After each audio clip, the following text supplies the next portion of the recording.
Novel തുടരുന്നു. ഇക്ക, മറുതലക്കൽ Mariya phone എടുത്തു. ഹായ് മറിയ, മക്കൾക്കൊക്കെ സുഖമല്ലേ? സുഖാണിക്ക. ഇക്ക എന്നാണ് ഇങ്ങോട്ട് വരുന്നത്? അടുത്ത ഞായറാഴ്ച വരാം. വരണേ, ഞാൻ കാത്തിരിക്കും. വരാൻ പൊന്നു. മോനെ ഹോസ്പിറ്റലിൽ കൊണ്ടുപോയിട്ട് എന്തായി? കുഴപ്പമില്ല, അവൻ സുഖമായിരിക്കുന്നു. അവിടെ ഒരു ഇളം തെന്നൽ വീശി. ചെമ്പകപ്പൂവിന്റെ വാസന മൂക്കിലൂടെ വലിച്ചു കയറ്റി കുഞ്ഞുമുഹമ്മദ്.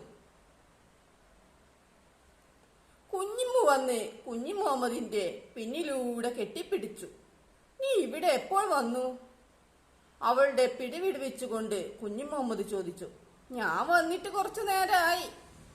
കാമുകിമാരോട് സൊള്ളായിരുന്നുല്ലേ എന്ന് പറഞ്ഞിട്ട് ഉറക്കെ ചിരിച്ചു കുഞ്ഞിമ്മു. ഞാൻ ഫോൺ ചെയ്തത് നീ കേട്ടോ? പേടിയോടെ കുഞ്ഞുമുഹമ്മദ് ചോദിച്ചു. തുടരും. Please subscribe, share, like and comment.